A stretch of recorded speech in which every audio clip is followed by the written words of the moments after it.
Do you know what's worse than dying alone? It's realizing you lived alone long before your body gave up. The elderly man's voice trembled in the dim hospital room.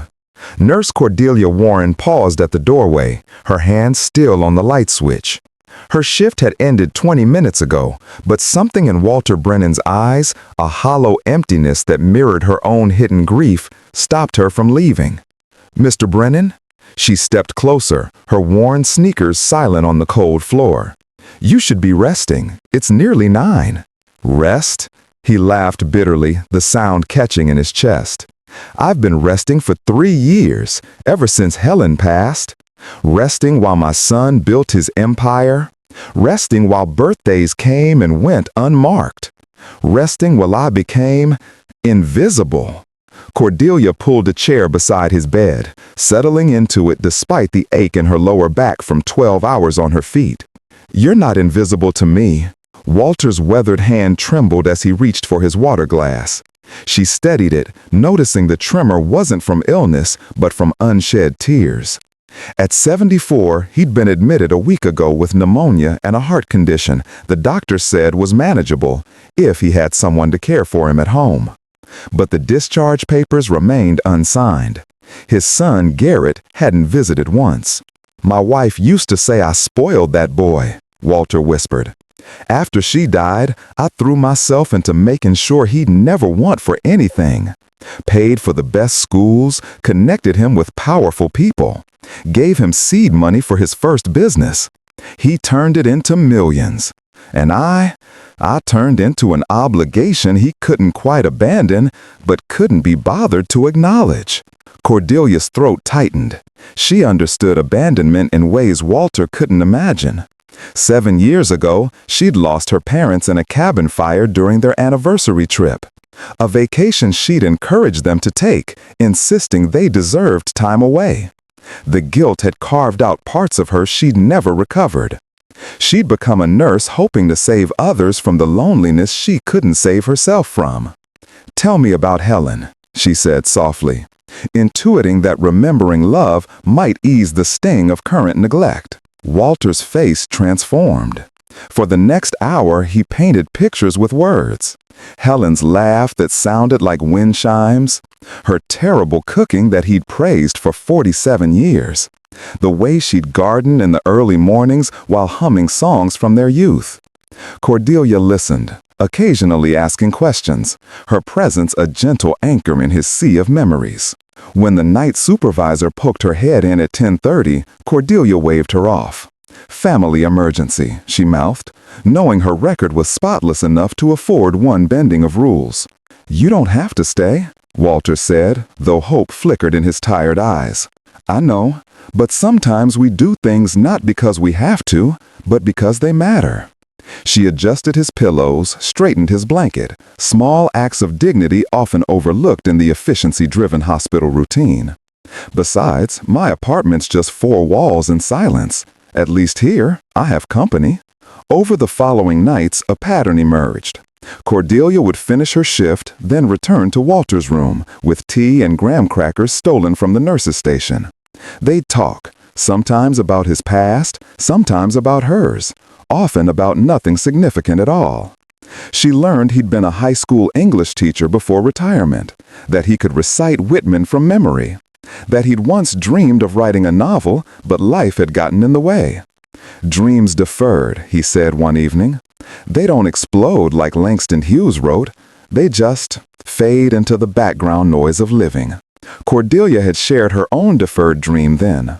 She'd wanted to study art therapy, to combine healing with creativity. But after her parents died, the insurance money had gone to their deaths, and nursing school was what she could afford. She didn't regret it, not exactly, but sometimes she wondered about the person she might have become. On Thursday, 2 weeks into his stay, Garrett Brennan finally appeared. Cordelia was adjusting Walter's IV when a man in a tailored suit strode in, phone pressed to his ear. He was handsome in that polished, impersonal way. Styled hair, expensive watch, eyes that calculated worth in seconds. "Yes, tell them I'll need the Peterson contract reviewed by Monday. No, I can't delay. This deal is time sensitive."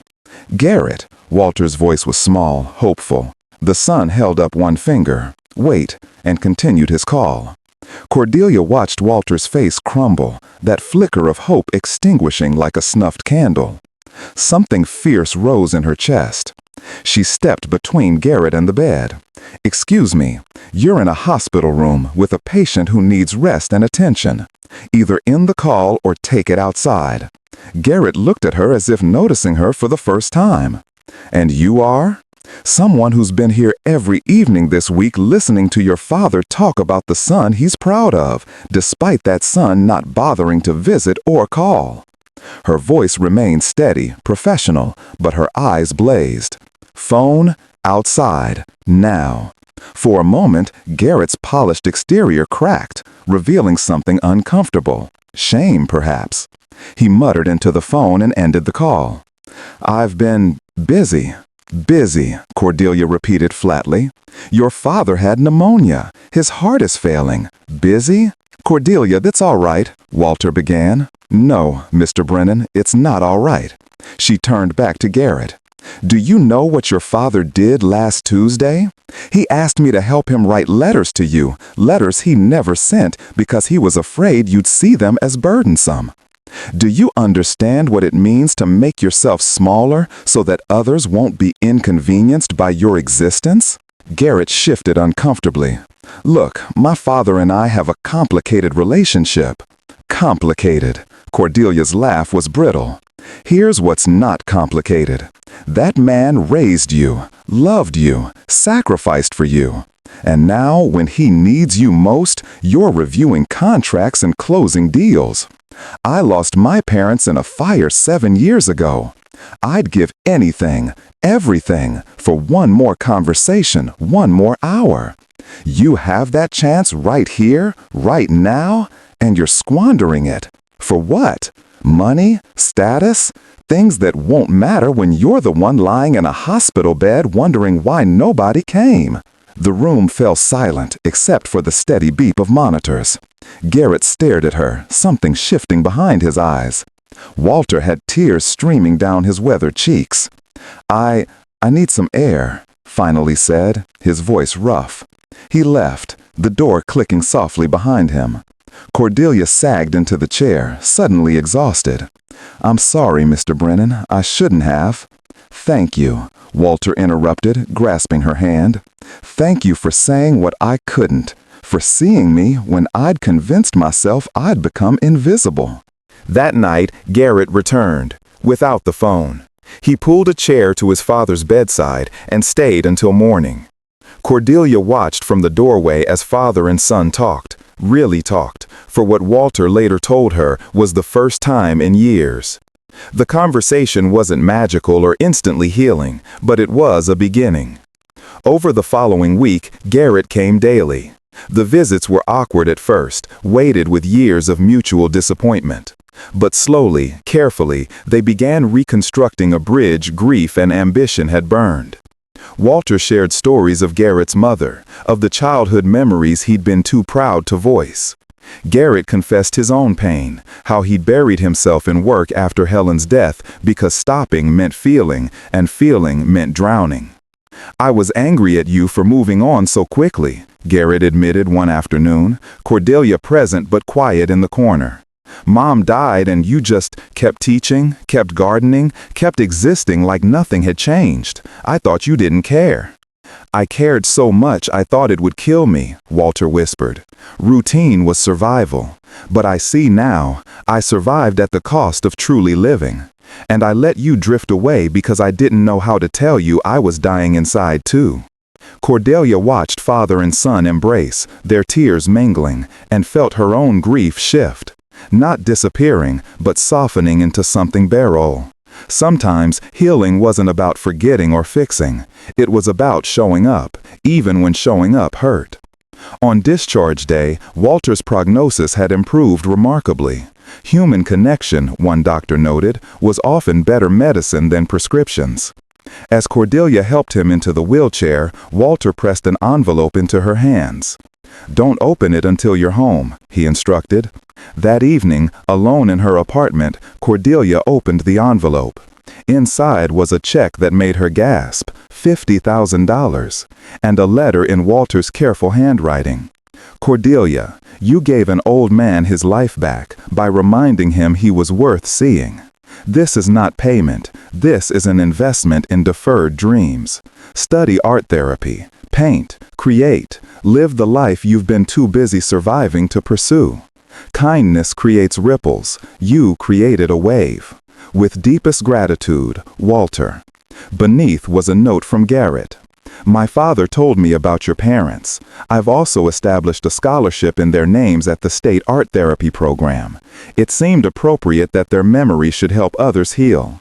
Thank you for saving my father, and for reminding me what actually matters." Cordelia wept then, for her parents, for Walter, for all the lonely souls navigating a world that moved too fast to notice suffering. But they were cleansing tears, carrying away years of guilt and grief. Months later, enrolled in art therapy courses while still nursing part-time, Cordelia visited Walter at his home. He'd hired a companion, joined a writer's group, and reconnected with old teaching colleagues. Garrett visited weekly, sometimes with his own children, grandchildren Walter had barely known. "You know what I've learned," Walter said, pouring tea in his sunlit kitchen. "Loneliness isn't about being alone. It's about being unseen.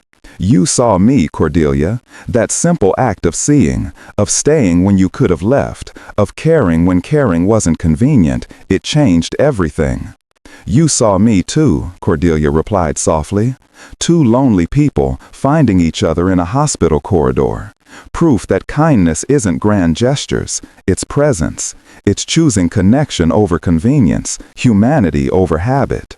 Walter smiled, that hollow emptiness replaced by quiet contentment. "Do you know what's better than dying alone? Realizing you're not living alone anymore, because someone cared enough to stay." Cordelia squeezed his hand, understanding that some rescues are mutual, that in saving others, we often save ourselves. Kindness, she'd learned, doesn't require wealth or power. It requires only the willingness to see another human's pain and respond with compassion. That simple choice, to stay, to care, to show up, can rewrite destinies in ways money never could. Sometimes the greatest gifts we give cost nothing but time and presence. And sometimes those gifts come back to us in ways we never imagined, reminding us that in a world of isolation, choosing connection is the most revolutionary act of all. If this story touched your heart, please like, share, subscribe, and comment. Let's spread more stories of kindness and hope together.